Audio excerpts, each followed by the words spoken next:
A lonely farmer risks his life to save two girls trapped in the flood, not realizing they are the daughters of the billionaire, who decades ago took away the love of his life. The sky was darkening rapidly over the vast wheat fields of Thornton Farm, with heavy, menacing clouds rolling like waves of a stormy sea on the horizon.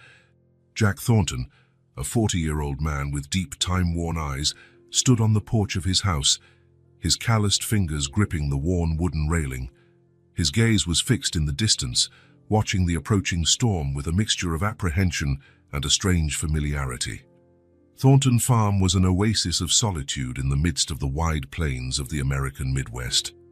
Located miles away from the nearest town, the property stood as a silent testament to Jack's solitary life.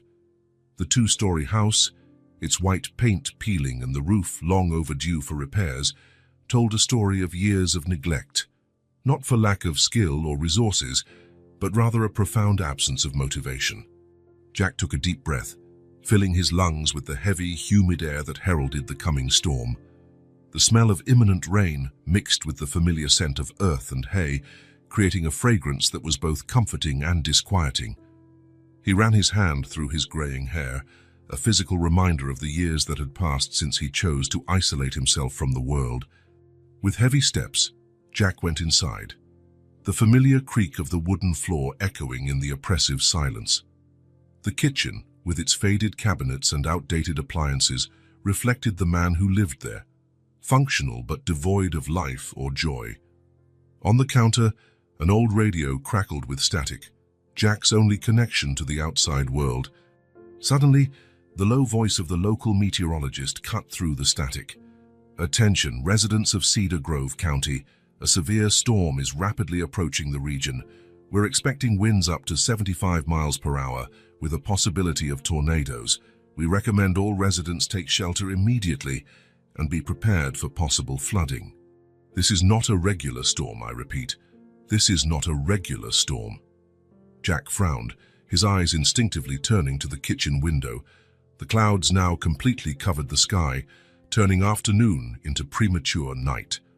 Occasional flashes of lightning lit the horizon, followed by distant rumbles of thunder that seemed to make the earth itself tremble. With a resigned sigh, Jack began making preparations to face the storm. His movements were mechanical, the result of years of experience dealing with nature's whims. He checked the pantry, making sure he had enough supplies for a few days in case he got cut off. Flashlights, batteries, candles, and matches were gathered and placed strategically around the house. As he worked, unwanted memories began to resurface, like ghosts long buried. The last major storm that had hit the region nearly 2 decades ago had taken more than just trees and fences. It had taken his heart, his dreams, his will to live. Sarah. The name echoed in his mind like a painful whisper. Her radiant smile, her green eyes full of life and promise, the feeling of her soft hair between his fingers. All these memories, once precious, were now like sharp knives in his heart. Jack shook his head vigorously, as if he could physically expel the memories. He couldn't afford to get lost in the past right now. The storm was coming in, and he needed to focus on the present. Leaving the house, Jack headed to the barn. The wind was already picking up, making the trees dance a frenzied waltz and lifting swirls of dust across the fields. In the barn, he checked to make sure all the animals were safe. The cows mooed nervously, sensing the change in the air. Jack spent a few moments calming them, his low, steady voice contrasting with the growing chaos outside. After ensuring the barn was secure, Jack turned his attention to the rest of the property. Farming equipment was put away, loose objects tied down or brought inside. Each action was carried out with the efficiency of someone intimately familiar with every inch of his land. As he worked, Jack couldn't help but think about how his life had become a series of routines and solitary tasks. The days blended into each other, the seasons passed, and he stayed there, unchanging like the distant mountains on the horizon. Sometimes, in moments of weakness, he wondered if he had made the right choice to isolate himself from the world. But then the painful memories would return, reminding him why he had chosen this path. Darkness had completely swallowed the farm when the first drops of rain began to fall. In a matter of minutes, The drizzle turned into a furious downpour. The wind howled around the house, rattling the windows in their frames and making the roof groan under the strain. Jack sat in his worn armchair in the living room, a glass of whiskey in hand, listening to the fury of the storm. Occasional lightning lit the room, revealing bare walls and empty shelves. There were no family photos, no sign of a shared life. It was the perfect portrait of Jack's loneliness. It was at that moment, with the roar of the storm all around, that the loneliness weighed on him more than ever. The howl of the wind seemed to mock his self-imposed isolation, reminding him of all the voices and laughter he had pushed away over the years.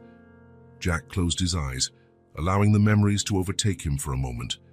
He remembered Sarah, how they had planned a life together on this very farm. Dreams of a house full of love and children's laughter, of thriving fields and a bright future.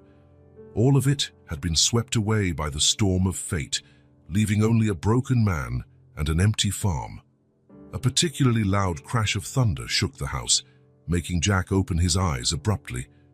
That's when he heard it. At first, he thought it was just the wind playing tricks on his tired mind and possibly dulled by the whiskey, but there it was again. A distant cry, almost muffled by the storm, but unmistakably human. Jack stood up abruptly, the glass slipping from his fingers and spilling its amber contents onto the wooden floor. He moved closer to the window, straining to see through the curtain of rain beating against the glass. For a moment, he saw nothing but darkness and the frantic movement of trees battling the wind. Then, the cry came again, more urgent this time. Jack felt his heart race, a sensation he hadn't experienced in years. Someone was out there, caught in the storm. Someone needed help. For a moment, Jack hesitated.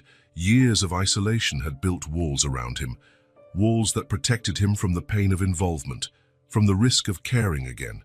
It was safe in here, far from the chaos of the outside world. Why should he risk it? Why should he care? But as he wavered, another memory emerged. Sarah smiling at him under the summer sun, her green eyes shining with love and compassion. "What makes us human is our capacity to help each other, Jack," she had said. "Never lose that." Those words, buried for so long in his memory, now echoed in his mind with surprising clarity. Jack felt something stir within him, something that had long lain dormant. It was as if a small flame had been lit in his chest, fighting against the darkness that had settled in his heart for so many years. With a deep sigh, Jack grabbed the waterproof jacket hanging by the door. His hands trembled slightly as he put it on and reached for a powerful flashlight on the shelf. He knew he was about to risk himself, perhaps recklessly, but something inside him drove him to act. The rain hit him like 1,000 icy needles when he opened the door. The wind was so strong it nearly knocked him over, forcing him to brace himself against the doorframe for a moment to regain his balance. The darkness was almost total, broken only by occasional lightning flashes that lit the landscape for fractions of a second. Jack turned on the flashlight, its beam cutting through the darkness like a blade. He began to walk, fighting the wind with every step. The mud clung to his boots, making each movement a struggle. The rain lashed his face, causing him to blink constantly to keep his eyes open. "Hello!" he shouted, his voice nearly lost in the roar of the storm. "Is anyone there?" For a moment, there was no response beyond the howling wind and the rumble of thunder. Jack kept moving forward, his heart pounding in his chest. He didn't know exactly where he was going, guided only by the memory of the cry he had heard. Then he heard it again, a faint scream, almost inaudible above the noise of the storm, but definitely human. Jack turned in the direction of the sound, his flashlight beam sweeping across the darkness. That was when he saw them. Two small figures, clinging desperately to the branches of a tree partially submerged by rapidly rising floodwaters. Two children, fighting for their lives against the relentless fury of nature. Jack's heart leaped into his throat. Without a second thought, he began advancing toward the children. The water was already up to his knees and rising fast. Each step was a struggle against the current that threatened to knock him off his feet. "Hold on tight," he shouted over the roar of the storm. "I'm coming." The children, two girls from what Jack could see, looked in his direction, with eyes wide with fear and hope. The older one, who couldn't have been more than 6, held tightly onto a smaller girl, likely her younger sister. Jack kept moving, the water now reaching his waist. He could feel the strength of the current pulling at his legs, threatening to drag him under, but he refused to give up. Every movement was a battle of will against the raging elements. Finally, after what felt like an eternity, Jack reached the tree. His muscles screamed with exhaustion, and he was gasping for breath from the effort. The 2 girls looked at him with a mixture of fear and relief on their pale, rain-soaked faces. "It's okay now," he panted, extending his arms. "I'm going to get you out of there." The older girl hesitated for a moment, her eyes scanning Jack's face as if trying to decide whether she could trust him. Then, with a small nod, she began to loosen her grip on the tree branches. Carefully, Jack lifted the younger girl first. She couldn't have been older than 4, and she shivered violently in his arms. "Hold on tight, sweetie," he instructed, placing her on his back. "Wrap your arms around my neck." Feeling the small arms tighten around his neck, Jack turned to the older girl. "Your turn, brave one," he said, extending his arms again. The older girl released the branches and practically fell into Jack's arms. He held her firmly against his chest, feeling her tremble from cold and fear. The way back to the bank was a brutal ordeal. Jack fought against the current, acutely aware of the precious burdens he carried. Each step was a victory against the enraged elements. The water continued to rise, now reaching almost to his chest. Jack could feel his strength waning. His muscles burned with the effort, and the weight of the 2 children seemed to grow heavier with each passing second. But he refused to give up. Something inside him, something he thought long lost, propelled him onward. Finally, after what seemed an endless struggle, Jack felt firmer ground beneath his feet. The water began to recede, first to his waist, then to his knees. With a final Herculean effort, he managed to step fully out of the water, collapsing to his knees in the mud at the edge. For a moment, Jack stayed there, gasping for air, the 2 girls still clinging to him. The rain continued to fall mercilessly, but compared to the battle he had just fought, it seemed almost insignificant. "Are you both okay?" he asked, his voice hoarse from exhaustion. The 2 girls nodded silently, still trembling and clearly in shock. Jack knew he had to get them somewhere warm and safe as quickly as possible. With a groan of effort, he stood up, taking a girl in each arm. "Let's go to my house," he said. "It's close by. We'll get dry and warm." The walk back to the house felt endless. Jack staggered against the wind and rain, carrying the 2 girls as if they were the most precious things in the world, and, at that moment, they were. At last, the familiar outline of his home appeared through the curtain of rain. Jack had never been so happy to see that old structure in all his life. Summoning the last of his strength, he climbed the porch steps and opened the door, shutting it firmly behind him against the fury of the storm still raging outside. In the warmth and safety of the living room, Jack was finally able to take a proper look at the 2 small survivors. They trembled and were scared, but they were alive. He gently placed them on the couch. Wrapping them in dry blankets he retrieved from a nearby closet. "I'll get you some dry clothes," he said, his voice soft and reassuring. "Stay here and try to warm up." Jack went upstairs quickly, ignoring his own shivers and soaked clothes. In his bedroom, he rummaged through an old dresser, finding some smaller t-shirts that could serve as makeshift dresses for the girls. He also grabbed some thick socks. Returning to the living room, he found the girls exactly where he had left them, huddled together on the couch, looking around with wide, frightened eyes. "Here," he said, offering the dry clothes. "They're not exactly your size, but they'll keep you warm. You can change right here. I'll go to the kitchen to make us something hot to drink." In the kitchen, Jack prepared 3 mugs of hot chocolate, his hands still trembling slightly as he worked. He could hear the low whispers of the girls in the living room, their voices almost drowned by the continuous roar of the storm outside. When he returned to the living room, the girls had already changed. The t-shirts looked like dresses on them, coming down almost to their ankles. Their hair was still wet, but they seemed a little less frightened. "Here," Jack said, handing them the mugs of hot chocolate. "Careful, it's hot." The girls took the mugs with trembling hands, blowing on the steaming liquid before taking small sips. Jack sat in the chair across from them, watching them closely.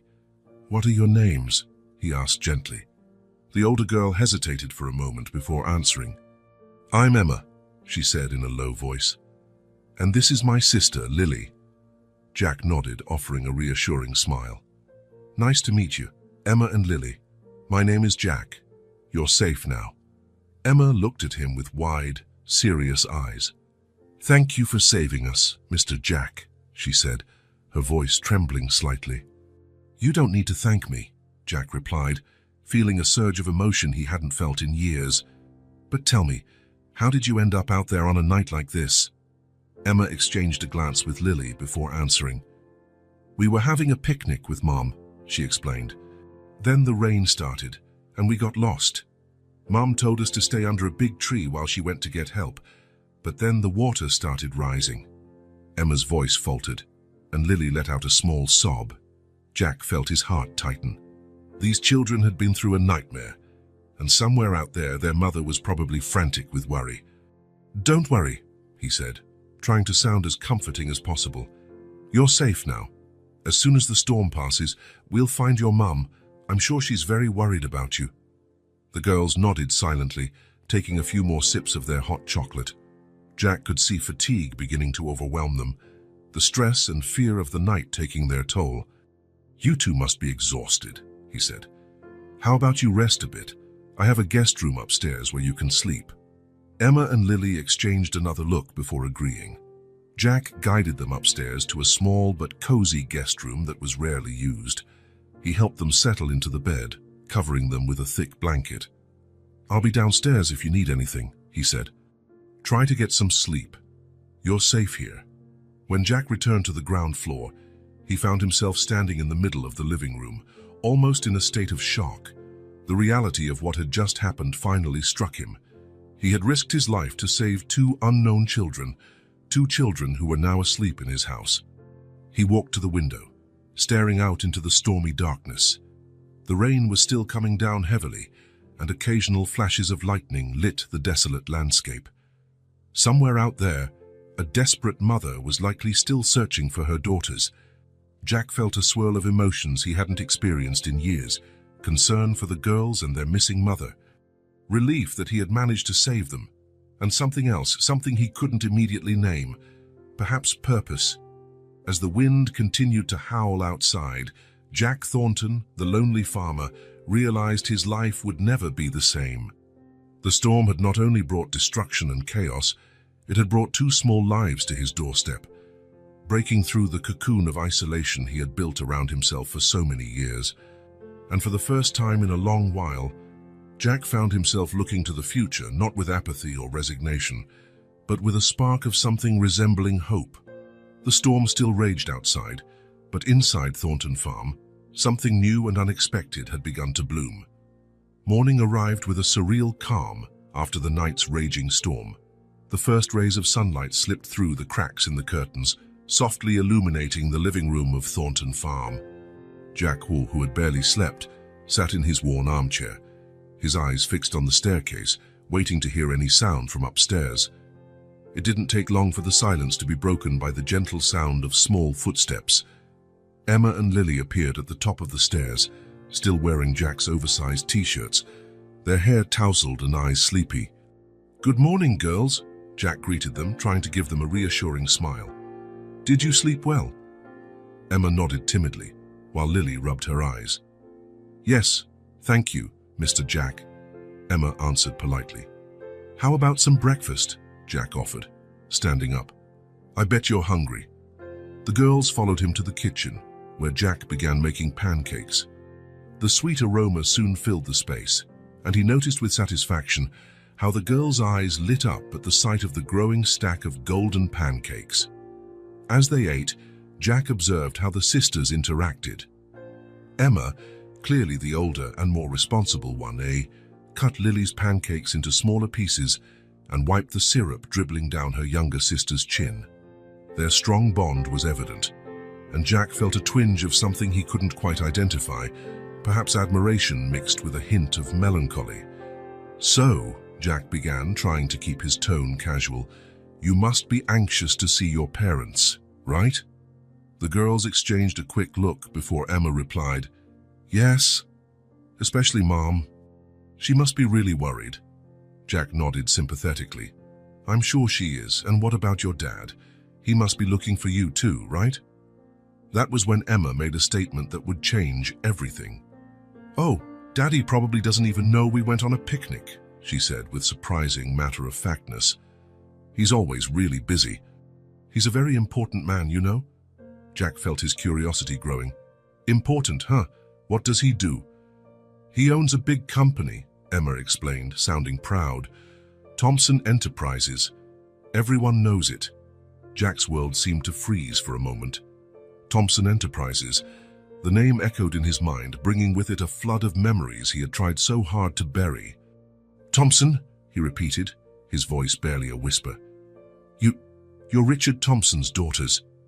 Emma nodded, looking a bit confused at Jack's reaction.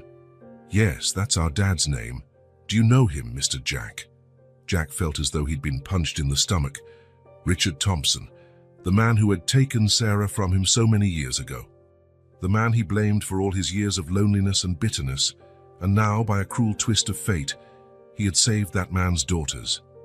I met him a long time ago," Jack managed to say, struggling to keep his composure in front of the girls. Lily, who had been silent until then, suddenly spoke up.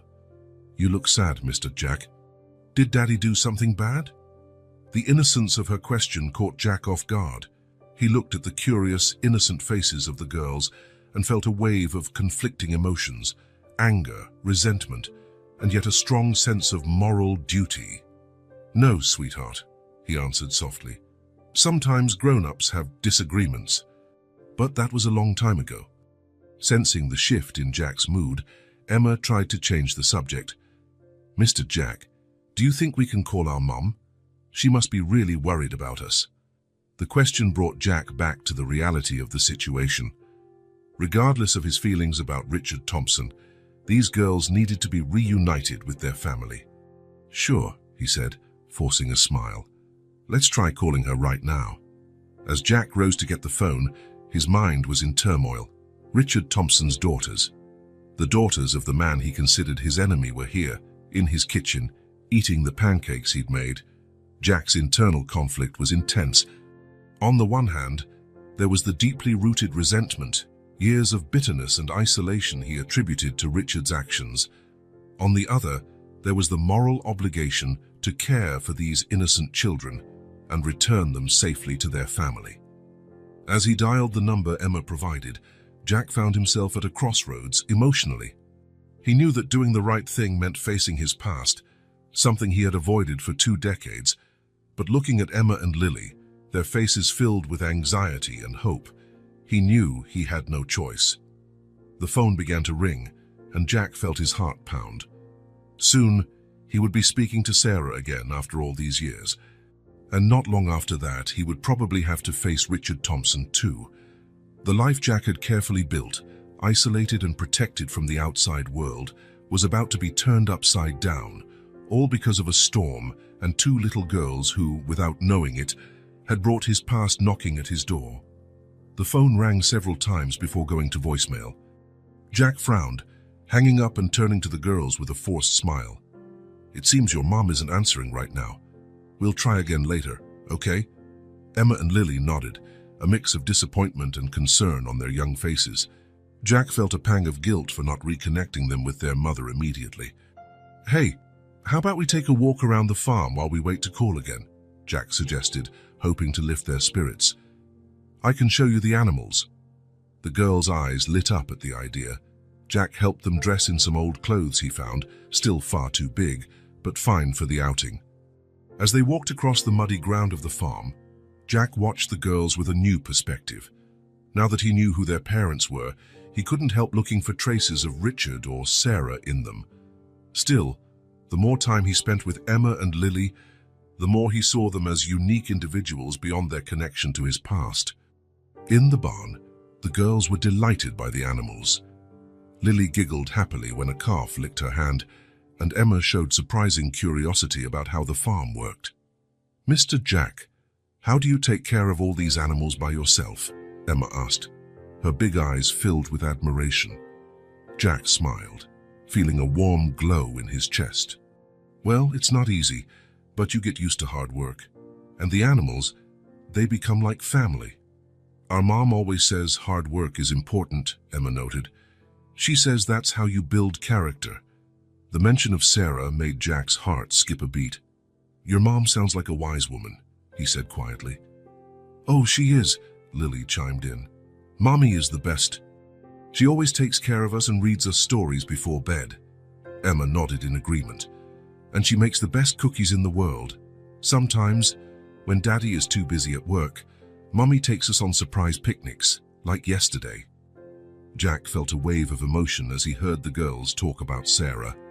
The image of a loving, devoted woman they described clashed painfully with the bitter memories he had held onto for so many years. As they walked back to the house, Jack got lost in his recollections. Flashback. It was a summer day, 7 years ago. Jack, then 33, lay in a wheat field with Sarah by his side. Their fingers were interlaced, and they gazed at the blue sky above. "Jack," Sarah said, turning to look at him, "have you ever thought about what our future will be like?" Jack smiled, gently squeezing her hand. "Of course. We're going to make this farm into something incredible. We'll have a family, kids running everywhere. It'll be perfect." Sarah laughed, and the sound was like music to Jack's ears. "That sounds wonderful. But what if things don't go exactly as we planned?" Jack frowned, confused. "What do you mean?" Sarah sighed, sitting up. "It's just, life is unpredictable. You know, sometimes things change." Jack also sat up, a feeling of unease growing in his chest. "Sarah, what's going on?" She looked away, guilt etched on her face. "Jack, I met someone." End of flashback.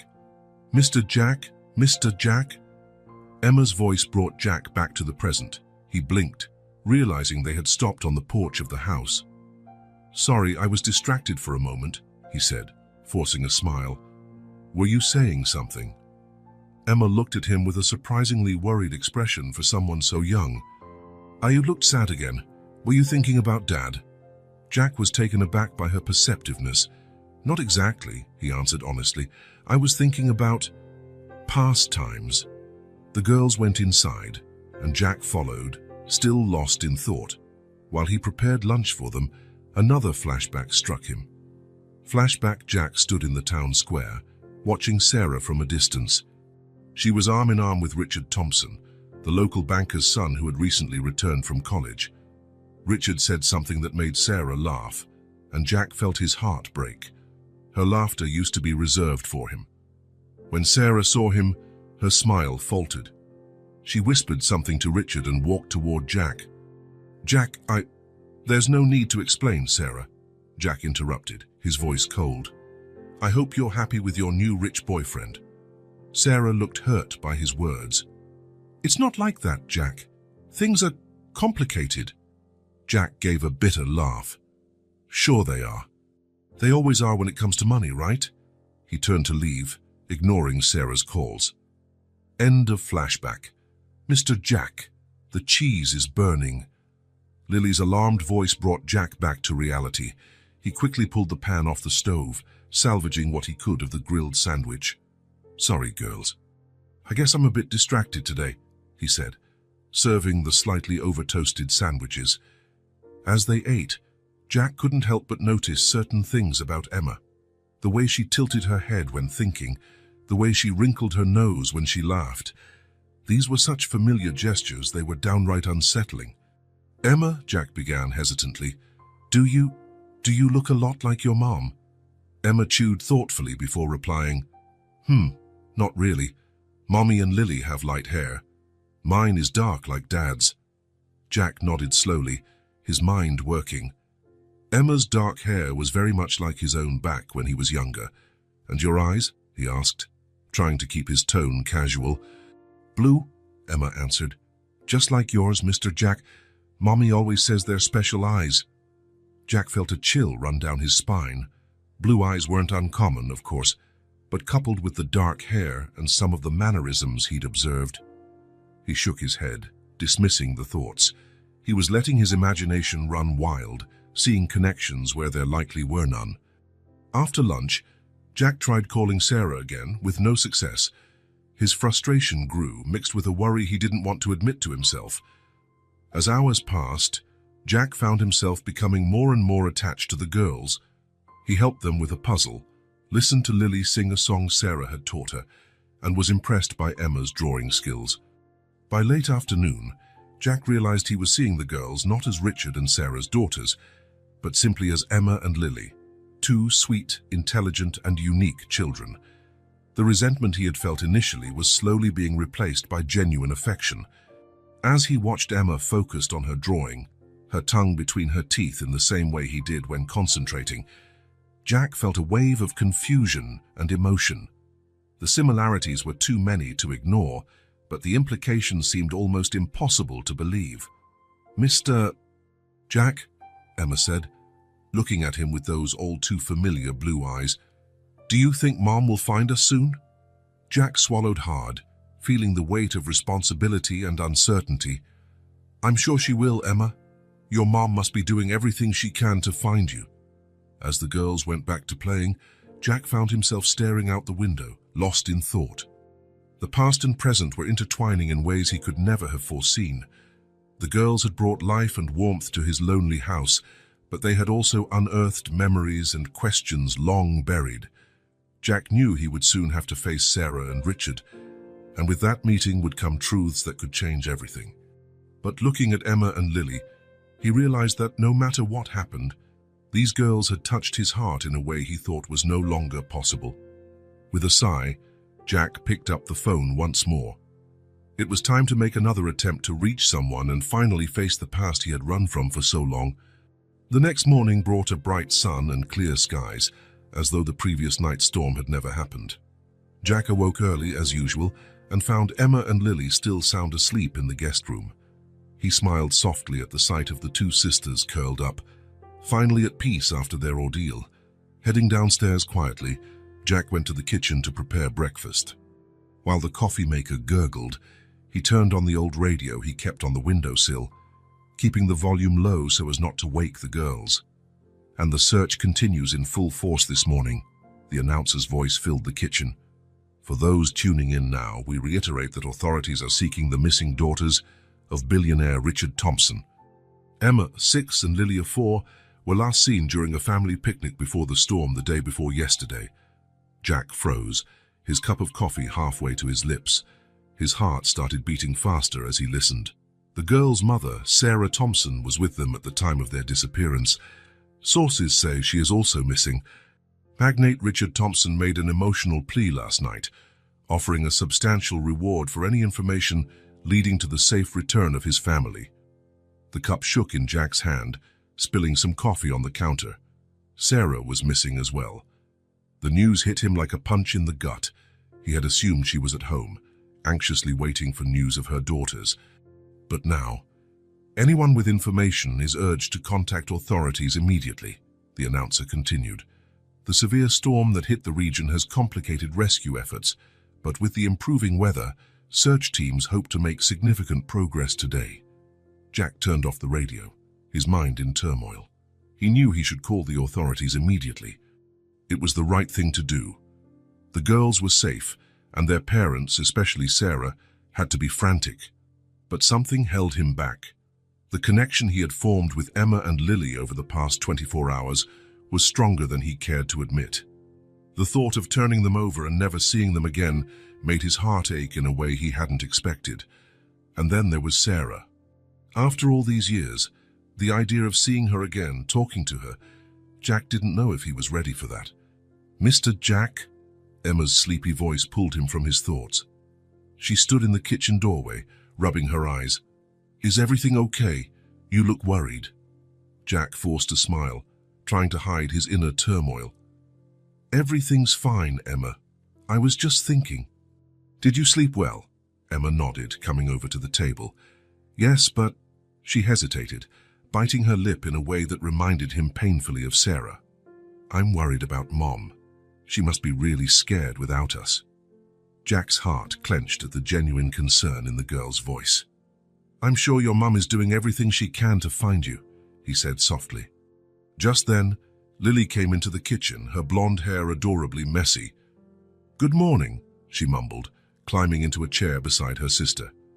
Good morning, Lily, Jack replied, placing a glass of orange juice in front of her. You two must be hungry. How about some pancakes? While he prepared breakfast, Jack glanced sideways at the girls. They spoke quietly to each other, and he could see the worry in their young faces.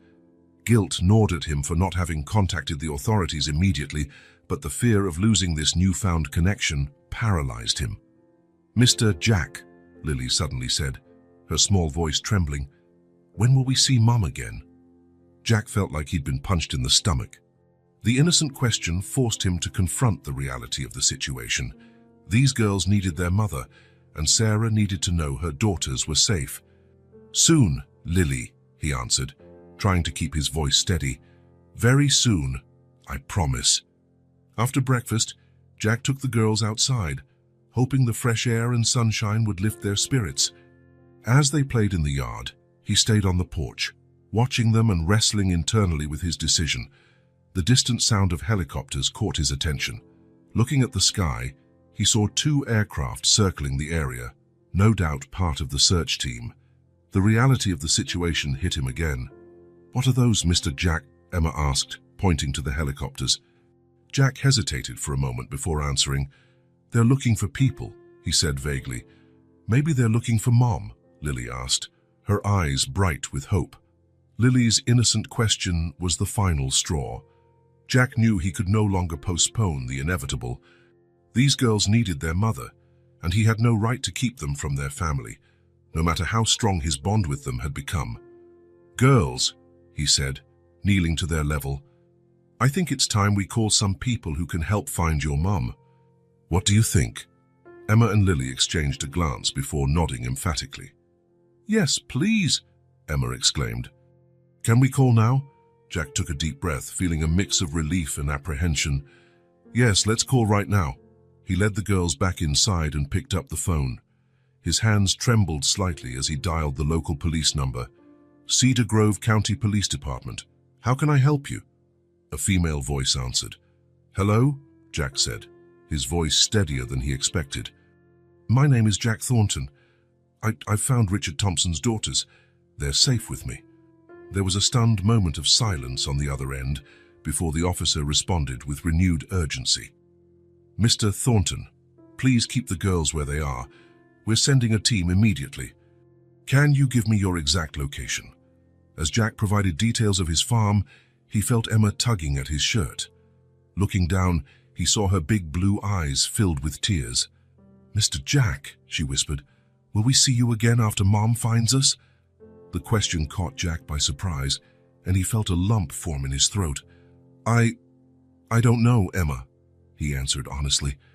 But the most important thing right now is getting you back to your mom, right?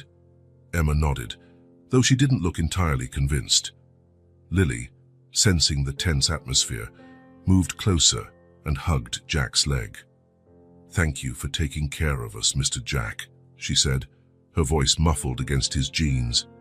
Jack felt tears spring to his eyes. He knelt down, hugging both girls tightly. It was my pleasure to take care of you, he said softly. You're very special girls. The next few minutes were a blur. Jack helped the girls gather what little they had, and they went to the porch to wait. The sound of sirens soon filled the air, and within moments, several police cars and an ambulance were pulling up in front of the farm. As the officers approached, Jack felt Emma squeeze his hand. He looked down to see fear in her eyes. It's okay, he reassured her. These people will take you back to your mom. A female officer came up to them, smiling kindly at the girls. Hello, Emma and Lily. We're so happy you've been found. We'll take you to see your mom now, okay? The girls nodded but didn't let go of Jack's hands. He felt his heart break a little, realizing he would have to let them go. Mr. Thornton, another officer addressed him. We'll need you to come down to the station to give a full statement. Jack nodded, knowing this moment was inevitable. He knelt again in front of Emma and Lily. Be brave, okay? He said softly. You'll see your mom very soon. Emma hugged him tightly. Thank you for saving us, Mr. Jack, she whispered. When the girls were finally ushered into the ambulance for a checkup, Jack watched them leave, filled with mixed emotions. Relief that they would be safe and reunited with their family, sadness at watching them go, and apprehension for what lay ahead.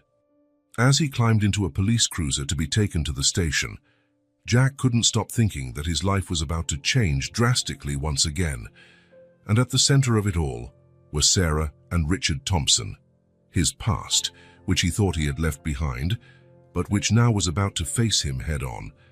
Jack followed the police car to the Cedar Grove station, his heart pounding in his chest. The reality of the situation finally hit him with full force. He was about to confront his past in a way he never imagined. The station was a small, nondescript building, typical of a small town. As soon as Jack entered, he was greeted by a flurry of activity. Officers and volunteers hurried about, maps spread on tables, phones ringing incessantly. Mr. Thornton, a firm voice called. It was Sheriff Miller, a middle-aged man with a graying mustache and tired eyes. Please come with me. Jack was led into a small interrogation room. The sheriff closed the door behind them and gestured for Jack to sit. First, I want to thank you for bringing the Thompson girls back safely, the sheriff began. Now I need you to tell me exactly what happened. For nearly an hour, Jack recounted in detail how he found Emma and Lily during the storm, the dangerous rescue, and the following days. He hesitated briefly before mentioning his past connection with Sarah, but decided honesty was the best approach. The sheriff listened attentively, occasionally jotting notes.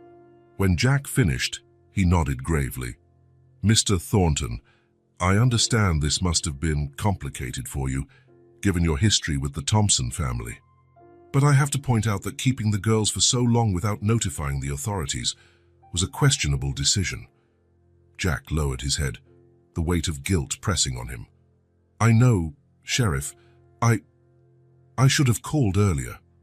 I have no excuses, the sheriff sighed. Well, the important thing is the girls are safe. Now, about Mrs. Thompson. At that moment, there was a knock on the door. A young officer entered, looking agitated. Sheriff, we have news on Sarah Thompson. A group of hikers found her car abandoned, not far from where the girls were found. Jack's heart leaped. Sarah was still missing. The worry he felt was unexpectedly intense, considering years of resentment. All right, the sheriff replied, standing up. Get a search team organized immediately. Mr. Thornton, thank you for your cooperation. You're free to go, but please remain available if we need more information. Jack nodded, rising as well. As he was about to leave the room, the sheriff called him again. Mr. Thornton, the girls, they asked about you. Maybe you should talk to them before you go. Surprised and touched, Jack followed the officer into a waiting area where Emma and Lily were sitting, looking small and vulnerable in chairs, far too big for them. Mr. Jack, Lily cried as soon as she saw him, running to hug his legs. Emma followed close behind, her blue eyes full of relief. Jack knelt down, hugging the two girls. Hey, are you all right? Emma nodded, but her eyes were worried. Mr. Jack, have they found Mom? Jack's heart squeezed. Not yet, sweetheart. But they're looking for her right now. I'm sure they'll find her soon. Can we go back to your house? Lily asked innocently. I don't like it here. It's scary. Jack exchanged a look with the nearby officer and who shrugged. Well, that depends on the sheriff, Lily, but I'm sure they'll find a comfortable place for you. Just then, Sheriff Miller came in. He observed the scene for a moment before speaking. Mr. Thornton, given the circumstances, it might be better if the girls stay with you for now. They seem comfortable around you, and it might be good to keep them in a familiar environment while we search for their mother. Jack was surprised by the suggestion, but he couldn't deny the relief he felt. The idea of parting so abruptly from Emma and Lily troubled him more than he cared to admit. Are you sure, Sheriff? he asked. Yes, the sheriff replied. But we need you to stay in constant contact and bring the girls to us immediately if requested. Jack nodded, feeling a rush of mixed emotions. Of course, I'll do that. Emma and Lily looked visibly relieved by the news, their small bodies relaxing. Can we leave now, Mr. Jack? Emma asked, her small hand gripping Jack's firmly. Yes, we can, he said softly. The drive back to the farm was quiet, the girls exhausted by the day's events. By the time they arrived, the sun was already setting, painting the sky with shades of orange and pink. Jack helped the girls out of the car, noticing how they seemed more at ease the moment they set foot on the familiar porch. How about a light dinner and then bed? He suggested, seeing how tired they were. They nodded silently, following him inside. While he prepared a simple soup, Jack couldn't stop thinking about Sarah. Where could she be? Was she all right? After dinner and a warm bath, Jack tucked the girls into bed. He was about to leave the room when Emma called out to him. Mr. Jack. Her voice was small and hesitant. Do you think they'll find Mum soon? Jack sat on the edge of the bed, gently running his hand over Emma's hair. I hope so, sweetheart. A lot of people are looking for her. And Daddy? Lily asked sleepily. Does he know where we are? Jack froze for a moment. Richard, amid all the commotion, he had nearly forgotten he'd have to face the man he had long considered his rival. I'm sure the police have told your father, he answered, keeping his voice calm.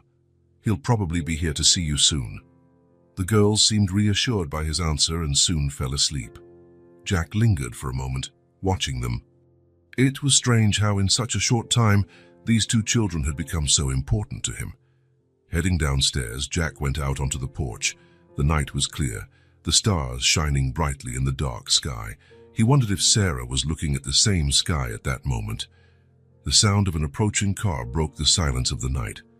Jack stood up, tense, as he watched a luxurious car pull up in front of his house. His heart seemed to stop when the door opened and Richard Thompson stepped out. 7 years had passed, but Jack would recognize that face anywhere. Richard was older, of course, with grey streaks at his temples and lines of worry around his eyes, but it was undoubtedly him. Jack, Richard called, his voice a mix of urgency and hesitation. I came to see my daughters. Jack descended the porch steps slowly, feeling a wave of conflicting emotions. Anger, resentment, but also a strange compassion at seeing the desperation in Richard's eyes. They're asleep, Jack replied, his voice calmer than he expected. It's been a long day for them. Richard seemed momentarily frustrated, but then nodded. I understand. I wanted to say thank you for saving them and taking care of them. A tense silence settled between the two men. Years of unresolved feelings hung in the air like a heavy cloud. Why didn't you contact me immediately? Richard asked, a note of accusation creeping into his voice. Jack felt a pang of guilt and a spark of irritation. I tried calling Sarah several times. No one answered. The mention of Sarah's name seemed to hit Richard like a punch. He staggered slightly, leaning against the car. Sarah, she's still missing. Jack nodded gravely. I know. I heard the news at the station. Richard ran a hand over his face, looking suddenly exhausted. Jack, I know there's a complicated history between us, but right now, I just want to find my wife and make sure my daughters are safe. Something in Richard's vulnerability touched Jack.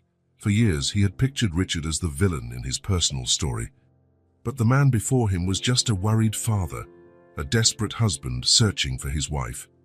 The girls are safe here, Richard, Jack finally said. As for Sarah, if there's anything I can do to help with the search, I'm willing. Richard looked at Jack, surprise and gratitude in his eyes. Thank you, Jack. That means a lot. At that moment, the house door opened, and Emma appeared, rubbing her sleepy eyes. Mr. Jack. I heard voices and... She stopped abruptly when she saw Richard. Daddy! Richard turned, tears in his eyes. Emma, my sweet girl! Emma ran into her father's arms and he held her tight. Jack watched the scene with mixed emotions. Seeing the obvious love Richard had for his daughter made him question some of his long-held perceptions of the man. "Papa," Lily's sleepy voice came from the doorway. Within seconds, she too was in Richard's arms. "Oh, my girls," Richard murmured, tears running down his cheeks. "I was so worried." Jack felt like an intruder in that family moment. He was about to step away when Emma called him. "Mr. Jack, come here," she said, extending her hand to him. Hesitant, Jack approached. To his surprise, Emma took his hand, pulling him closer to their family hug. "Daddy, this is Mr. Jack," she said. "He saved us and took care of us. He's our hero." Richard looked at Jack, his expression complex, gratitude, confusion, and a hint of guilt. "Jack," he said, his voice thick with emotion, "I don't know how to thank you." Jack felt a knot in his throat. "You don't have to thank me, Richard. Anyone would have done the same." "No," Richard said firmly, "not just anyone. Especially given our history." The girls looked back and forth between the two men, sensing the tension but not fully understanding. "Daddy," Lily said sleepily, "can we stay here tonight? I'm tired." Richard hesitated, looking at Jack. "Well, that depends on Mr. Jack, honey." Jack knew this was a pivotal moment. He could easily send Richard off with the girls, washing his hands of the whole situation. But something inside him refused to do that. "You can stay," he said at last. "I have a guest room where the girls have been sleeping. Richard, you can use the couch if you'd like." The relief on Richard's face was evident. "Thank you, Jack." Truly. As Jack helped get everyone settled for the night, he couldn't help thinking about how drastically his life had changed in just a few days.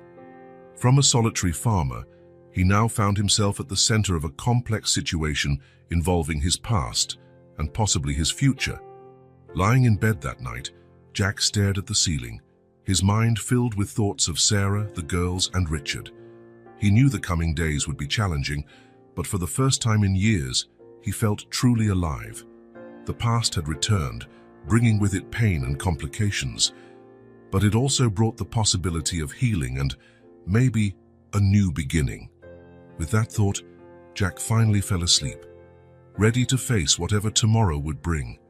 Morning came with a mix of hope and apprehension. Jack woke early to find Richard already up in the kitchen, making coffee. "Good morning," Richard said, offering Jack a cup. "I hope you don't mind." Size couldn't sleep much. Jack accepted the coffee, noticing the dark circles under Richard's eyes. "I didn't sleep well either," he admitted. Before they could continue talking, Emma and Lily came into the kitchen in their pajamas. "Daddy, Mr. Jack," Emma exclaimed. "Did you find Mom?" Richard knelt down, hugging the girls. "Not yet, sweetheart. But we're going to look for her today. Mr. Jack is going to help us." The girls turned hopeful eyes to Jack. He felt a lump in his throat. "It's true," Jack confirmed. "We'll do everything we can to find your mother." After breakfast, Jack called his neighbor, Mrs. Lawson, asking if she could take care of the girls while he and Richard joined the search for Sarah. "Of course, Jack," Mrs. Lawson replied promptly. "Bring the girls over. I'm sure they'll enjoy playing with my grandkids." With the girls safely in Mrs. Lawson's care, Jack and Richard set out to join the search team. Sarah's car had been found not far from where Jack had rescued the girls, so that would be their starting point. The drive was tense and silent. Finally, Richard spoke. "Jack, I know you must hate me. After everything that happened," Jack looked at Richard, surprised by the vulnerability in his voice. "I don't hate you, Richard," he answered after a moment. "I just never understood." Richard took a deep breath. "It's a long story. One Sarah should be here to tell as well." "We have time now," Jack said softly. Richard nodded, gathering courage before beginning. "My father, but he was going bankrupt. The family business was on the verge of collapse. He threatened to ruin your farm if Sarah didn't marry me." Jack felt like he'd been punched in the gut. "What?" "Sarah did it to protect you, Jack," Richard continued, his voice breaking. She loved you so much she was willing to sacrifice her own happiness to ensure your future. Jack was silent, processing this information, all his assumptions, all his resentment for years, based on a misunderstanding. "Why didn't you ever tell me?" he asked, his voice shaky. "Sarah wanted to," Richard admitted. "But I was afraid of losing her. I did love her, Jack. I still do, but I always knew part of her heart belonged to you." Before Jack could respond, they arrived at the site where Sarah's car was found. Search teams were already scattered around. Sheriff Miller greeted them. "Mr. Thompson, Mr. Thornton, we found some footprints heading east. We believe Sarah may have tried to seek help in that direction." Armed with this information, Jack and Richard joined the search teams, scouring the heavily wooded area. Hours passed, and anxiety grew with every minute. During a water break, Jack caught himself looking at Richard. The man he once considered his enemy seemed so vulnerable, so human. Jack began to question all the perceptions he'd held onto for so long. "Richard," Jack began hesitantly, "about what you said earlier." Richard looked at him, hope and fear mingling in his eyes. "Yes, I'm sorry for all those years of resentment. If I had known—" "No, Jack," Richard interrupted. "I'm the one who should apologize. We should have told you the truth. Fear and pride held us back, and we all suffered for it." Before they could continue, a shout cut through the air. "Over here, we found something." Jack and Richard ran toward the voice, their hearts pounding. They arrived at a small clearing where search team members were gathered around a fallen figure. "Sarah!" Richard yelled, rushing forward. Jack froze for a moment, seeing the woman who had been the center of his dreams and nightmares for so many years. Sarah was conscious but clearly injured, with a cut on her forehead and an arm bent at an odd angle. "Richard," she murmured. Then her eyes met Jack's. "Jack, is that really you?" Jack moved closer, feeling as though he were in a dream. "Yes, Sarah. It's me." Tears began to stream down Sarah's face. "The girl... Did you find them?" "They're safe," Jack reassured her. "I found them during the storm." Sarah sobbed in relief, reaching out her good hand to Jack. He took it hesitantly, an electric current passing through him at her touch. The rescue that followed was tense and dangerous. The terrain was steep and unstable, and moving Sarah without worsening her injuries was a challenge. Jack and Richard worked side by side, their differences momentarily forgotten. At last, after what felt like an eternity, they managed to bring Sarah to a spot where the rescue helicopter could land. As paramedics attended to her, Sarah looked from Jack to Richard, confusion in her eyes. "You two together?" she asked weakly. Jack and Richard exchanged a glance. There was so much to say, so many explanations needed, but now wasn't the time. "Rest, Sarah," Richard said gently. "We're taking you to the hospital. The girls are waiting for you."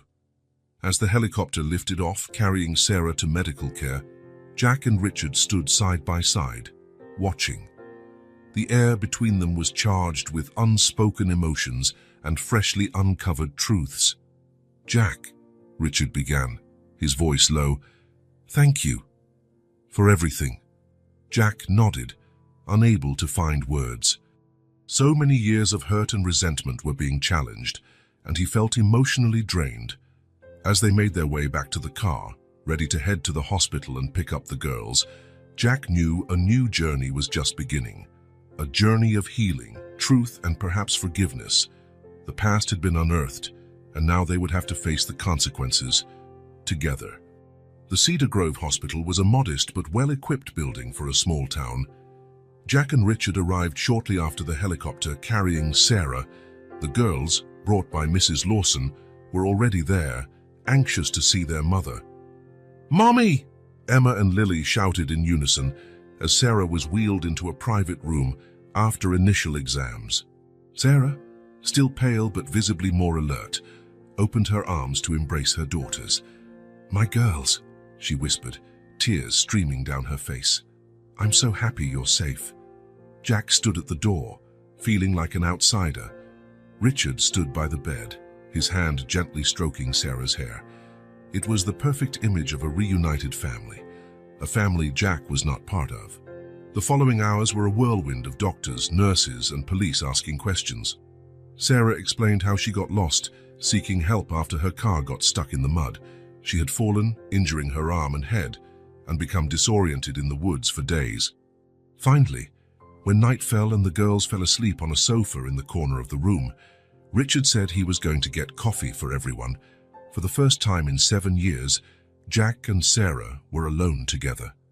The silence between them was palpable, loaded with unspoken words and long-repressed emotions.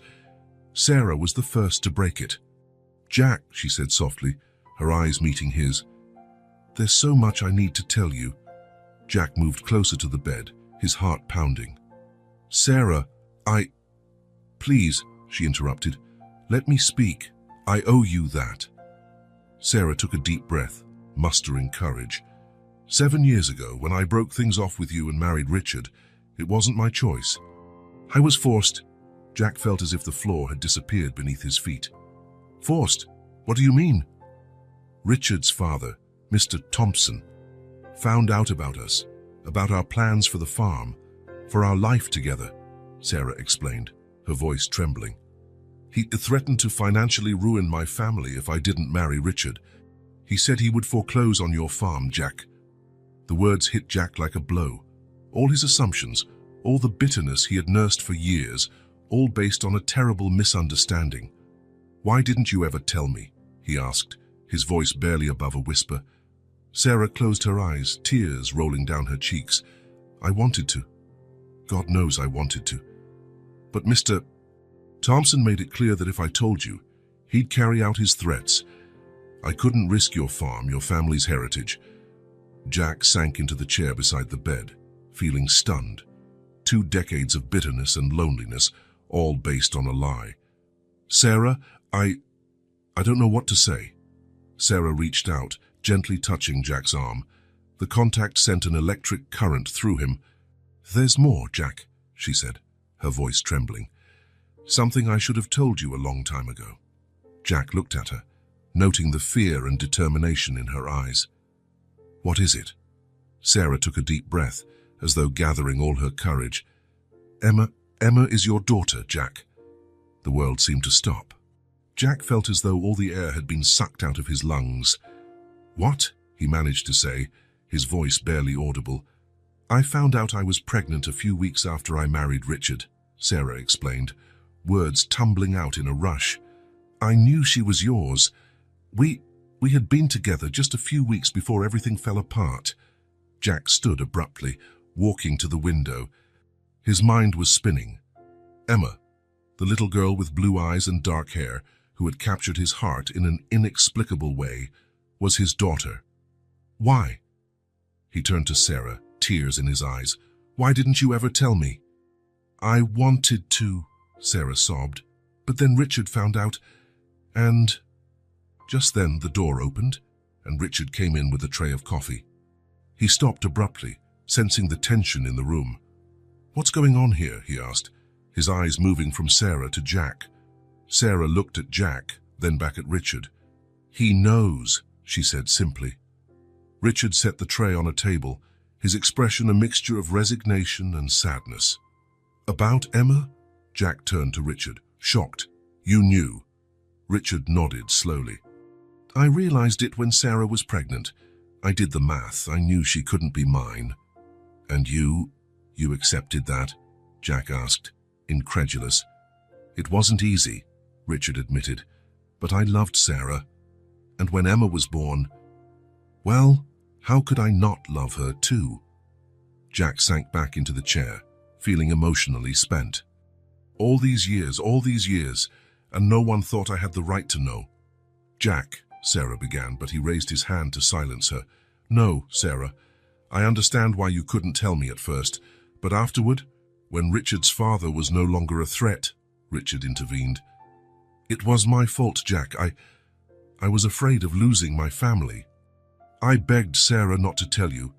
Silence fell heavily over the room. The 3 adults stared at one another, years of secrets and lies finally laid bare. It was Sarah who finally broke the silence. "What do we do now?" Jack looked over at Emma, sleeping peacefully on the sofa. His daughter. The idea still felt surreal. "She deserves to know the truth," he said softly. Richard nodded. "I agree, but how, when?" Before anyone could answer, Emma stirred, opening her eyes sleepily. "Mom? Dad?" she murmured, then saw Jack. "Mr. Jack, you're still here." Jack felt his heart tighten. How could he look at this child now, knowing what he did? Emma got up, rubbing her eyes. She looked around, noticing the tense expressions of the adults. "Is everything okay?" she asked, sounding worried. Sarah forced a smile. "Everything's fine, honey. We were just talking." But Emma was too perceptive for her own good. Her gaze shifted from one adult to the other. "You look sad. Is it because Mom's hurt?" Richard stepped forward, kneeling beside Emma. "No, sweetie. Your mom is going to be okay." "Oh, we're talking about grown-up things." Emma frowned, clearly unconvinced. She turned her eyes to Jack. "Mr. Jack, are you leaving?" The innocent question struck Jack like an arrow. How could he leave now? How could he stay? I don't know, Emma," he answered honestly. Emma's lower lip trembled. "But I don't want you to go. You saved us. You're our hero." Jack felt tears well up. He knelt beside Emma, placing a gentle hand on her shoulder. "Emma, I promise, no matter what happens, I'll always be here for you. Okay?" Emma nodded. Then, to everyone's surprise, she hugged Jack tightly. "I love you, Mr. Jack," she murmured against his chest. Jack looked over Emma's head at Sarah and Richard. The three adults exchanged looks filled with emotion. They knew they faced difficult decisions ahead. How to tell Emma the truth, how to navigate this newly complicated family dynamic.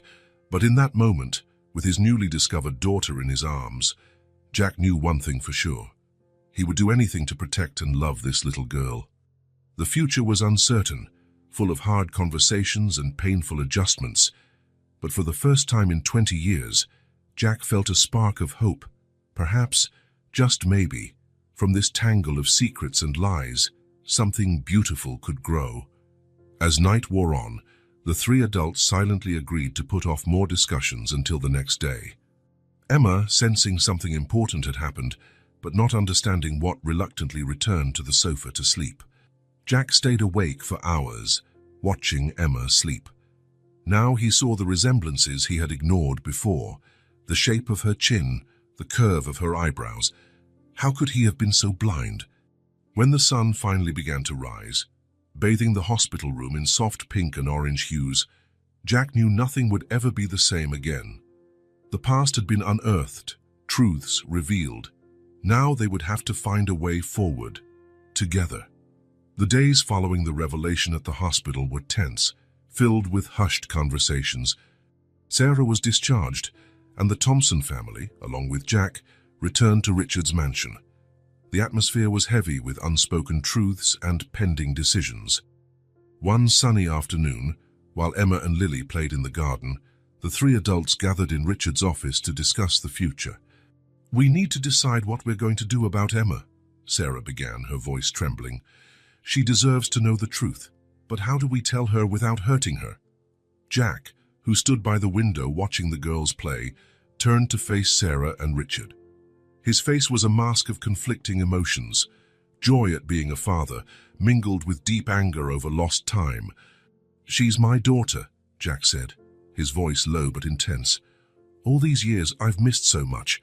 Her first steps, her first words. I can't lose anything else." Surprisingly, Richard was the first to respond. "Jack, you're right. Emma deserves to know who her real father is.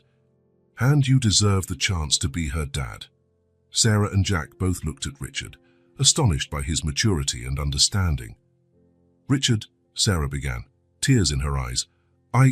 Richard raised a hand, gently stopping her. "Sarah, I always knew part of your heart belonged to Jack. And now, seeing you two together, it's clear those feelings never really died." Jack felt a wave of guilt hearing Richard's words. "I never planned." "I know," Richard said, offering a sad smile. "None of us planned this, But what matters now is Emma's well-being and Lily's too, he added, looking at Sarah. Sarah seemed torn, her gaze shifting between Jack and Richard.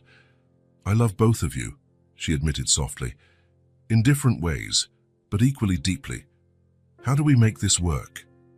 Before anyone could respond, there was a knock on the office door. Emma stepped in, her blue eyes, Jack's eyes, filled with curiosity. Mom? Dad? Mr. Jack? Why are you all in here when it's so nice outside? The three adults exchanged nervous looks. Jack felt his heart pound as he looked at his daughter, a daughter who still didn't know he was her father. We were just talking, sweetheart, Sarah answered, forcing a smile. Emma frowned, unconvinced. Her gaze settled on Jack. Mr. Jack, you have the same eyes I do, she said suddenly, and the same dark hair. Isn't that funny? Jack felt as though the air had been sucked from the room. He glanced at Sarah and Richard, panicked. Richard, surprisingly, took the lead. He knelt in front of Emma, gently placing his hands on her shoulders.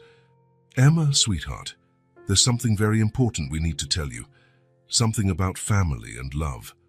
Emma looked at Richard, then at Sarah and Jack. Is everything okay? She asked, her voice small and worried. Sarah stepped closer, kneeling beside Richard. Yes, my love, everything's all right. But there are some things you need to know, things that might be a bit confusing at first, but they're very important. Jack took a step forward, his heart hammering so loudly he was sure everyone could hear it. Emma, he began, his voice rough with emotion. Remember when you said we have the same eyes? Emma nodded, looking curiously at Jack. Well, Jack continued, glancing quickly at Sarah before speaking, that's because I'm your biological father. The silence that followed was deafening. Emma looked from Jack to Richard, then to Sarah, confusion plain on her young face. But Daddy is my dad, she said, grabbing Richard's hand. Richard gave her a gentle smile, tears in his eyes. I will always be your dad, Emma. Always. But Jack is the one who gave you life. He's your father by blood. Emma frowned, trying to process this. So, I have two dads? Sarah nodded, tears streaming down her face. Yes, my love. You have two dads who love you very much. Emma was silent for a long moment, her eyes shifting from one adult to another. Then, to everyone's surprise, she smiled. Does that mean I have an even bigger family now? Jack felt his heart swell with love and admiration for his daughter's resilience and understanding. He knelt beside Sarah, bringing himself to Emma's eye level. Yes, Emma, he said softly, it means you have an even bigger family. One that loves you very, very much. Emma looked at Jack for a long moment, then, without warning, flung her arms around him. Jack hugged her tightly, tears streaming down his cheeks. I always felt something special about you, Mr. Jack, Emma murmured against his chest. Now I know why. The four of them stayed that way for a long moment, hugging a family, though unconventional, but a family all the same. When they finally broke apart, there were tears in all their eyes, but also smiles. What happens now? Emma asked, looking from one dad to the other. Richard and Jack exchanged a glance. Now, Richard said, we figure it out together. As a family. As Emma ran off to tell Lily the news, the three adults remained behind, exhausted but relieved. That went surprisingly well, Sarah said, wiping her tears. Jack nodded, still reeling from Emma's easy acceptance. She's amazing, he murmured. She is, Richard agreed, and she deserves to have all of us in her life. The three adults looked at each other, aware there was still much to resolve. How would they navigate this new family dynamic? How would they balance Emma's time between two fathers? And what would it mean for Sarah, Jack, and Richard's own relationships? But at that moment, hearing Emma and Lily's laughter from the garden, they knew that somehow they would find a way. Because in the end, love, in all its complex and unexpected forms, was what truly mattered. The weeks that followed were a roller coaster of emotions for everyone involved. The Thompson mansion, once a symbol of wealth and power, was now the stage for a unique and ever-evolving family dynamic. Jack Ties, who initially felt out of place in such a luxurious setting, was now a constant presence.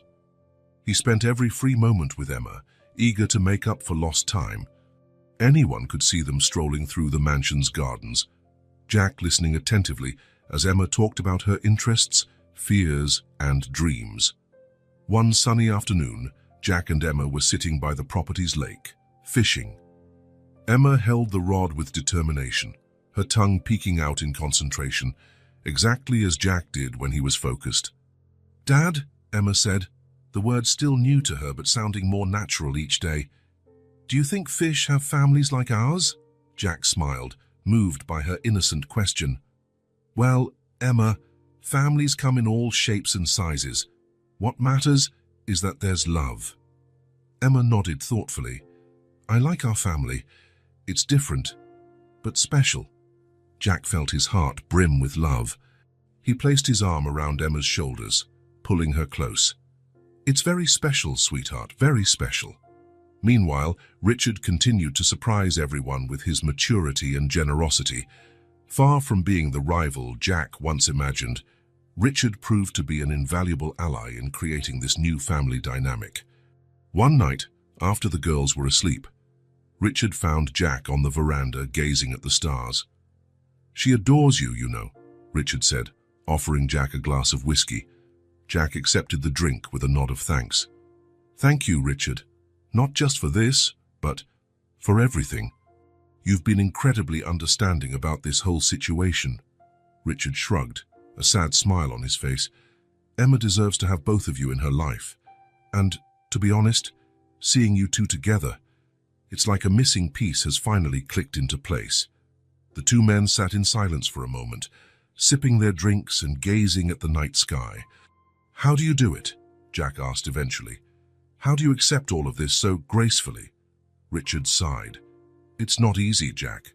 But over the years, I've learned that true love isn't possessive. It's wanting what's best for the people you love, even if that means sharing them." Jack looked at Richard with new respect. This man he once considered a rival was turning out to be one of the most noble people he had ever met. Sarah, in turn, found herself in the role of mediator, balancing everyone's needs and feelings. She watched with both joy and concern as Jack and Emma built their relationship, while also ensuring Richard didn't feel left out. One afternoon, Sarah found Lily alone in her room, clutching her favorite teddy bear. "Are you all right, sweetheart?" Sarah asked, sitting on the bed beside her daughter. Lily sniffled. "Emma spends all her time with Mr. Jack now. She doesn't want to play with me anymore." Sarah's heart tightened. Amid the excitement over Emma and Jack, she realized Lily might feel neglected. "Oh, my love," Sarah said, pulling Lily into a hug. "Emma's just excited about getting to know Jack better. That doesn't mean she loves you any less. How about we do something special, just the two of us?" Lily's face lit up. "Can we make cookies?" Sarah smiled. "Of course we can. And you know what? Let's ask Daddy to help too." While Sarah and Lily made cookies with Richard, laughing and making a mess in the kitchen, Jack and Emma returned from their walk. The smell of freshly baked cookies filled the air, and for a moment, everyone stopped what they were doing, smiling at one another. It was a moment of normalcy amid the chaos, a glimpse of what their unconventional family could be. As the weeks passed, the family found a new rhythm. Family dinners became a regular event, with Jack joining the Thompsons nearly every evening. Conversations were sometimes tense, sometimes joyous, but always honest. Not everything was perfect. There were moments of jealousy, doubt, and resurfacing hurt.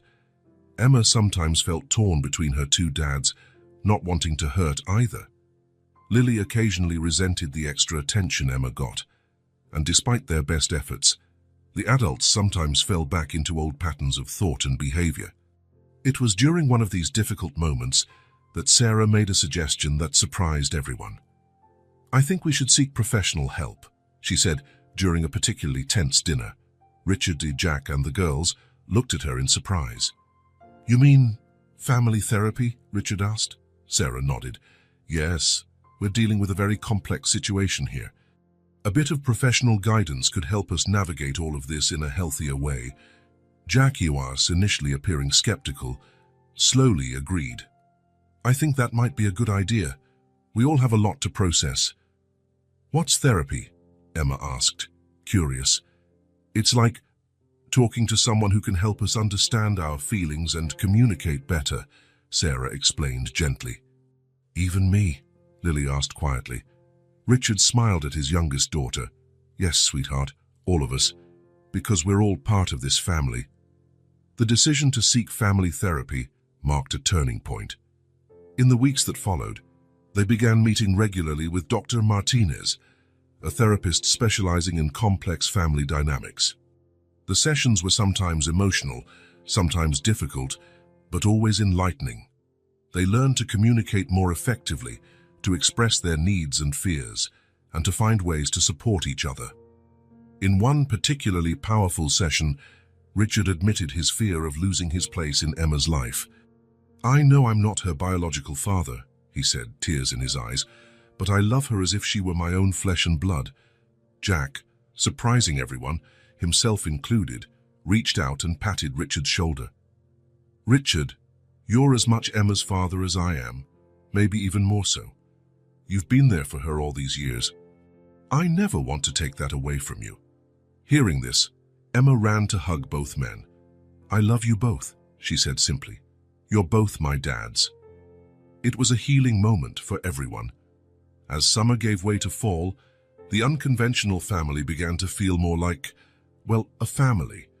There were still tensions, but there was also a new level of understanding and mutual respect. Jack, who initially felt like a stranger in the Thompson mansion, now had his own room there. He split his time between the farm and the mansion, determined to be a constant presence in Emma's life while respecting Richard's space. One evening, while golden leaves fell softly outside, the family gathered in the living room. Emma showed Jack one of her drawings. Lily curled up in Richard's lap reading a book, and Sarah watched with a serene smile. You know, Sarah said softly, drawing everyone's attention, I think we're finally becoming the family we were always meant to be. Jack and Richard exchanged a look of understanding. Emma grinned broadly, and even Lily appeared content. In that moment, they all felt that despite the challenges still ahead, they would face them together, like a family. Not a conventional one, certainly, but one full of love, understanding, and, above all, hope for the future. The rising sun painted the sky with shades of pink and gold, casting a gentle light over Thornton Farm. In the past months, the property had undergone a remarkable transformation. The house, once worn and lonely, now had fresh paint and an expanded porch. The fields, once symbols of Jack's solitude, now pulsed with life and promise. Jack stood on the porch, a steaming cup of coffee in his hands, watching the sunrise. The familiar creak of the door announced Sarah's arrival. She joined him, intertwining her fingers with his. It's hard to believe it's been a year, Sarah murmured, resting her head on Jack's shoulder. Jack nodded, a gentle smile on his lips. A year since two little runaways burst into my life and turned it upside down. The sound of childish laughter filled the morning air, and soon Emma and Lily emerged from the house, still in pajamas, their hair tousled by sleep. Dad! Mom! Emma called, running to hug Jack and Sarah. Today's the day! Jack leaned down, picking Emma up and spinning her around. Yes, Princess, today is your big day. Lily, not wanting to be left out, jumped into Sarah's arms. And I helped plan the party, she announced proudly. Sarah laughed, kissing Lily's forehead. Yes, you did, my love. It's going to be the best birthday party ever. Richard appeared in the doorway, smiling at the scene. In the past months, he had been a regular fixture at the farm, helping with renovations and spending time with the girls.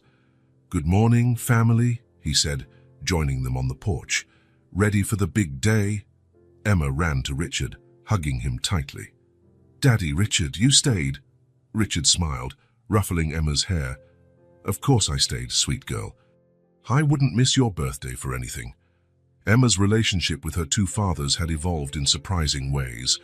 With maturity beyond her years, She navigated her ties to Jack and Richard with love and grace, never making one feel less important than the other.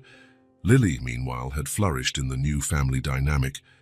Far from feeling left out, she embraced the idea of having two dads, proudly telling her friends about her unique family. As the girls dashed back inside to get dressed, the adults stayed on the porch, watching the sun climb higher in the sky. "I still catch myself wondering how all of this happened," Richard said softly. "How a storm and two lost little girls could change our lives so completely." Sarah smiled, squeezing Richard's hand. "Sometimes we need to lose ourselves to truly find ourselves." Jack nodded, his gaze sweeping over the newly revived farm. "This land was always my home, but now it's so much more.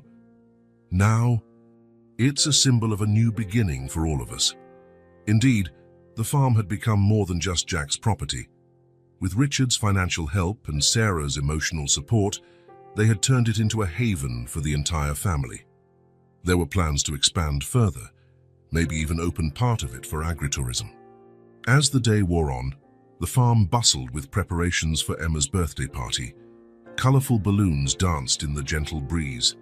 Tables were set up in the yard, and the smell of a cookout filled the air. Friends and relatives began to arrive, filling the property with laughter and lively chatter. Even Dr. Martinez, their family therapist, attended, smiling proudly at the progress they had made. In the midst of it all was Emma, radiant in her new dress, her eyes shining with happiness as she darted among the guests, Lily right beside her. When it was time to sing Happy Birthday, Emma found herself surrounded by her not quite traditional but undeniably loving family. Jack and Richard stood side by side, each with a hand on Emma's shoulder, while Sarah held the cake, the candle's glow reflecting in her teary eyes. "Make a wish, sweetheart," Sarah said softly. Emma closed her eyes for a moment before blowing out the candles with all the strength in her lungs.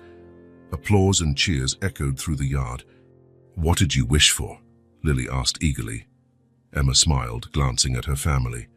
"I can't tell, or it won't come true. But—" She hesitated, her gaze moving from Jack to Richard, then to Sarah, and finally to Lily. "I think I already have everything I could wish for." Silent tears rolled down Sarah's cheeks, and both Jack and Richard had to clear their throats, overwhelmed by emotion. Later, when the party was winding down and the last guests were saying their goodbyes, the family gathered on the newly expanded porch. The sun was setting, painting the sky with vibrant colors, a perfect reflection of their shared joy. "You know," Jack began, his voice soft and reflective, "a year ago I stood alone on this porch, wondering if I'd ever find purpose again." Sarah squeezed his hand, encouraging him to go on. "And then, in the middle of a storm, two little warriors invaded my life," he continued, smiling at Emma and Lily. "They didn't just give me a purpose, they gave me back a family I didn't even know I'd lost." Richard nodded, his arm around Lily. "They have that effect on people. They changed my life too, taught me the true meaning of family and unconditional love." Emma, sitting between her two dads, looked from one to the other. "I'm really lucky," she said simply. "I have two amazing dads, the best mum in the world and the coolest sister ever." Lily grinned at that, hugging Emma tightly. Sarah looked around at her unconventional family, her heart overflowing with love. "We've been through so much to get here," she reflected. "Lies, secrets, pain, but look at us now. We've proven that true love and honesty can overcome any obstacle." A comfortable silence fell over the group, each lost in their own thoughts. The path that led them there hadn't been easy. There had been moments of doubt, fear, and anger. But through it all, they had found strength in one another, building a family that, while unconventional, was full of love and understanding. Jack glanced at the farm, at the fields now promising a bright future. "This land has always been my legacy," he said. "But now I see that the real legacy is all of you, this family." Emma stood, pulling everyone into a group hug. "We're a patchwork family," she said, her voice muffled by the embrace. "Different pieces that came together to make something beautiful." As the sun disappeared below the horizon, casting its final golden rays over Thornton Farm, the family remained together. Quiet laughter and soft conversation filled the air, blending with the chirping of crickets and the gentle whisper of the evening breeze. In that moment, on the porch of Thornton Farm, stood living proof that love, in all its complex and unexpected forms, holds the power to heal, redeem, and create something truly extraordinary. The storm that once threatened to destroy everything had, in fact, washed away the past, allowing a new and beautiful future to flourish. And as the stars began to speckle the night sky, the family knew that, no matter what the future held, they would face it together, united not by blood or tradition, but by something much stronger, a love they had chosen, nurtured, and grown through life's storms.